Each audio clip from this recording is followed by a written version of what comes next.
नमस्कार विद्यार्थी मित्रांनो, स्टडी फ्लो कोर्सेसमध्ये आपलं पुन्हा एकदा सर्वांचं स्वागत आहे. मित्रांनो, आज आपण एक डिप्लोमा स्तरावरील कोर्स पाहणार आहोत, जो आहे डिप्लोमा इन डेंटल हायजिनिस्ट. हा कोर्स कोणी ऐकला नसेल, याची इन्फॉर्मेशन आपण यामध्ये पाहूया की हा कोर्स काय आहे, याच्यामध्ये काय शिकवलं जातं, जॉब ऑपॉर्च्युनिटीज काय आहेत, या कोर्समध्ये नेमकं जे पुढील संधी आहेत त्या काय निर्माण होतात, हा कोर्सबद्दल जाणून घेण्यासाठी हा व्हिडिओ एंडपर्यंत पहा.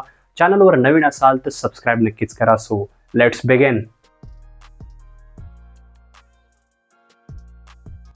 तर आता पाहूया की हा कोर्स काय आहे आणि किती वर्षाचा आहे. तर सर्वप्रथम हा जो कोर्स आहे तो जे ओरल हायजीन आहे त्या रिगार्डिंग आहे. याच्यामध्ये जे ओरल हायजीन आहे ॲज वेल ॲज जे डेंटिस्ट्री आहे त्याबद्दल याच्यामध्ये शिकवलं जातं. म्हणजे पूर्णपणे कोर्स हा डेंटिस्ट्री रिलेटेड हा कोर्स आहे. हा कोर्स 2 वर्षाचा तुम्हाला पाहायला भेटतो आणि याचे खूप सारे कॉलेजेस आहेत जे की हा कोर्स तुम्हाला प्रोव्हाइड करतात.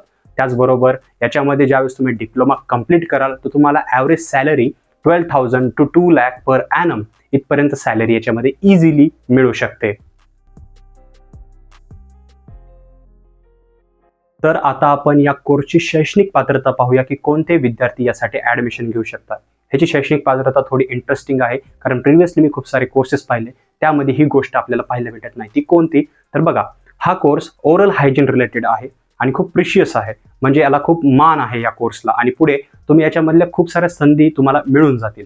त्यासाठी ह्या डिप्लोम्यासाठी जे आहे त्या विद्यार्थ्यांचं एज लिमिट ठेवण्यात आलेलं आहे. जर तुमचं एज मिनिमम 70 आणि मॅक्झिमम 25 म्हणजे एवढं याच्यासाठी एज आहे, याच्या आत असेल तर तुम्ही या कोर्ससाठी अप्लाय करू शकता. याच्यामध्ये फिजिक्स, केमिस्ट्री, बायोलॉजी हे विषय कंपल्सरी आहेत. आता हे विषय 12वीचे असल्यामुळं 12वी पास आउट विद्यार्थी विथ फिजिक्स, केमिस्ट्री, बायोलॉजी ह्या विषयांसहित तेच विद्यार्थी फक्त या कोर्ससाठी अप्लाय करू शकता. आफ्टर दॅट तुमचं एज लिमिट सुद्धा याच्यामध्ये सेट केलेलं गेलेलं आहे. तुमचं जर एज 17 पेक्षा कमी असेल किंवा 25 पेक्षा जास्त असेल तर तुम्ही यासाठी अप्लाय करू शकत नाही. त्याचबरोबर हा कोर्स तुम्हाला 2 वर्षाचा पाहायला भेटतो. तर मित्रांनो, आता पाहूया की या कोर्ससाठी ऍडमिशन प्रोसेस काय आहे. त्या ऍडमिशन प्रोसेस ही ऑनलाईन ॲज वेल ॲज ऑफलाईन पद्धतीने पण अवेलेबल आहे. यासाठी तुम्हाला जे रिकॉग्नाइज्ड युनिव्हर्सिटी असेल किंवा कॉलेज असेल जे ही कोर्स प्रोव्हाइड करत आहे त्यांना व्हिजिट करावे लागेल. तिथे तुम्हाला तुमचे डॉक्युमेंट सबमिट करून व्हेरीफाय करावे लागतील. त्याचबरोबर याच्यामध्ये मार्क्स पाहिले जातात, त्याच्यामुळे मार्क्सच्या बेसिसवर तुमचा कट ऑफ लागतो. तुम्हाला जी मेरिट लिस्ट आहे त्याचा वेट करावा लागतो, आणि मेरिट लिस्ट लागल्यानंतर तुमचा जो नंबर येत असेल तर तुम्हाला याच्यामध्ये इझिली ऍडमिशन मिळून जाते. दुसरा एक ऑप्शन आहे, याच्यामध्ये काय काय कॉलेजेस एंट्रन्स एक्झाम ठेवतात. सेम प्रोसेस आहे, डॉक्युमेंट व्हेरिफिकेशन, सबमिट करणे. त्याचबरोबर फक्त याच्यामध्ये एक ॲडिशनल गोष्ट ॲड होते, ती म्हणजे एंट्रन्स एक्झाम. तुम्हाला त्या कॉलेजची जे त्यांनी ठेवलेली एंट्रन्स एक्झाम आहे ती पास आउट करणे गरजेचे आहे. ती बेस असते तुमच्या 10वी, 11वी, 12वी या रिलेटेड तुम्ही ह्याच्यामध्ये जे शिक्षण घेतलेलं आहे त्यावर, आणि तुमचे जे नंतर पुन्हा याच्यामध्ये सुद्धा तुमची मेरिट लिस्ट आहे ते मार्क्स येतात, आणि जेवढे सीट्स असतील त्या विद्यार्थ्यांना त्या कॉलेजमध्ये जे आहे ते ऍडमिशन मिळून जाते. तर ऍडमिशन प्रोसेस खूप सोपी आहे.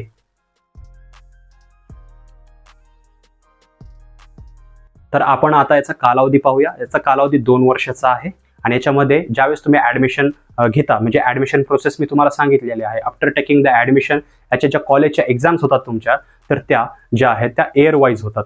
प्रत्येक वर्षी तुमची जे एक्झाम्स आहेत त्या होतात. वायवा, प्रॅक्टिकल, थेअरी हे सगळे काही गोष्टी तर होतच राहतात वर्षभर, पण जी मुख्य परीक्षा असतात तुमच्या प्रत्येक विषयाच्या त्या वर्षाच्या अखेरीस होतात. अशा ज्या मुख्य परीक्षा असतील त्या 2 होतील. त्यानंतर 2 वर्ष कंप्लीट केल्यानंतर तुम्हाला हे डिप्लोम्याचे जे सर्टिफिकेट आहे, प्रमाणपत्र आहे, ते मिळून जाते, जे तुम्ही फर्दर स्टडीजमध्ये यूज करू शकता. तर मित्रांनो, जसं मी तुम्हाला सांगितलेलं आहे की हा 2 वर्षाचा कोर्स आहे, एअर वाईज एक्झाम होतात. तर या जे आफ्टर टेकिंग द ऍडमिशन याच्यामध्ये तुम्हाला सिलेबस काय आहे आपण त्याबद्दल पाहूया. तर सिलेबस जो आहे तो जसं तुम्ही स्क्रीनवर पाहू शकता, यामध्ये anatomy general and dental, physiology and histology general and dental, dental hygiene and oral prophylaxis, physiology and histology general and dental, food and nutrition, dental health education, community public health, dentistry prevention, त्याचबरोबर pathology and microbiology, dental materials, dental ethics and jurisprudence, orientation in dentistry, असे खूप सारे विषय आहेत जे या 2 वर्षाच्या स्पॅनमध्ये तुम्हाला शिकवले जातात. हे तुम्हाला पास आउट होणे गरजेचे आहे. तुम्हाला जे एअर वाईज एक्झाम होतात त्याच्यामध्ये पास होणे याच्यामध्ये गरजेचे आहे, पण 2 वर्षामध्ये हा जो सिलेबस आहे तो तुम्हाला शिकवला जातो. आता या सिलेबस बद्दल रीड करायचं असेल तर डिस्क्रिप्शनमध्ये मी लिंक दिलेली आहे, तिथेच तुम्हाला ह्याच्यानंतर ज्या जॉब अवेलेबल आहे त्याच्यामध्ये स्पेशलायझेशन आहेत, त्या जॉब, त्याचा जॉब रोल काय आहे, त्याचबरोबर त्याच्यामध्ये इयरली पॅकेज काय मिळू शकतं, या सर्व गोष्टी तुम्हाला तिथे वाचायला भेटतील. तर डिस्क्रिप्शनच्या लिंकला चेकआउट करायला विसरू नका. तर आपण या कोर्समध्ये ज्यावेळेस कोर्स कंप्लीट करता त्याच्या पुढील संधी पाहूया. तर पुढील संधी याच्यामध्ये खूप साऱ्या आहेत. जसं तुम्ही हा डिप्लोमा कंप्लीट करता तसेच तुमच्यासाठी गव्हर्नमेंट जॉब सुद्धा अवेलेबल्स आहेत. पण असं नाही की हे भेटून जाईल, यासाठी तुम्हाला एक्झाम्ससाठी प्रिपेरेशन करणं खूप महत्त्वाचं आहे. तसेच खूप सारे NGOs आहेत किंवा तुम्ही प्रायव्हेटली सुद्धा जे क्लिनिक्स आहेत तिथे सुद्धा जॉब करू शकता. ॲज वेल ॲज तुम्ही हायर स्टडीजसाठी जाऊ शकता, ज्याच्यामध्ये तुम्ही पुढे जाऊन जे बॅचलर ऑफ डेंटल सर्जरी जे हे आहे BDS आहे, तुम्ही खूप ऐकून असाल, तर ते BDS सुद्धा करू शकता आणि तुम्ही तुमच्या हायर स्टडीजमध्ये मोर स्किल्स अनलॉक करू शकता. देन तुम्हाला BDS कंप्लीट केल्यानंतरही स्वतःचं लायसन मिळेल, जिथे तुम्ही स्वतःचं जे क्लिनिक आहे ते सुद्धा ओपन करू शकता. तर याच्यामध्ये ज्या संधी आहेत त्या खूप साऱ्या अवेलेबल आहेत. तर आता पाहूया की कोणत्या विद्यार्थ्यांनी हा कोर्स केला पाहिजे. जर तुम्ही व्हिडिओ आतापर्यंत पाहता आणि तुम्हाला जर कन्फ्युजन असेल तर बघा, तुम्हाला याचे खूप सारे कोर्सेस अवेलेबल आहेत. 2 डिप्लोमा कोर्सेस 12th वर अवेलेबल आहेत. तुमचं जर 12th झालेलं असेल तर तुम्ही त्याला कन्सिडर करू शकता डिप्लोम्यासाठी.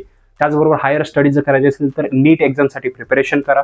पण जर तुम्हाला डेंटल रिलेटेड गोष्टी खूप आवडत आहेत, तुम्हाला त्याच्यामध्ये करिअर घडवायचं आहे आणि सुरुवात तुम्हाला आत्ताच करायची आहे 12th नंतर इमिडिएट, तर तुम्ही हा डिप्लोम्याला परस्यू करू शकता. पुढे तुम्ही स्वतःचा क्लिनिक उभारू करू शकता. त्यासाठी तुम्हाला BDSचा जो डिग्री आहे ते कंप्लीट करणे गरजेचे आहे. त्याच्यानंतर तुम्हाला लायसन भेटतं आणि तुम्ही एक डेंटिस्ट सुद्धा बनू शकता. त्याच्यामध्ये तुम्ही प्रायव्हेटली सुद्धा एखाद्या NGO मध्ये किंवा एक गव्हर्नमेंट जॉब करू शकता, ॲज वेल ॲज स्वतःचे क्लिनिक किंवा इतर क्लिनिक्समध्ये सुद्धा तुम्ही वर्क करू शकता. हे सर्व जर तुम्हाला आवडत असतील गोष्टी, तुम्हाला मेडिकल फील्डमध्ये हे डेंटिस्टचं जे फॅकल्टी आहे किंवा हे क्षेत्र तुम्हाला आवडत असेल, तर तुम्ही नक्की हा कोर्सला रिकमेंड स्वतःला केलं पाहिजे किंवा इतरांनाही केलं पाहिजे जर तुम्ही पॅरेंट्स असाल तर.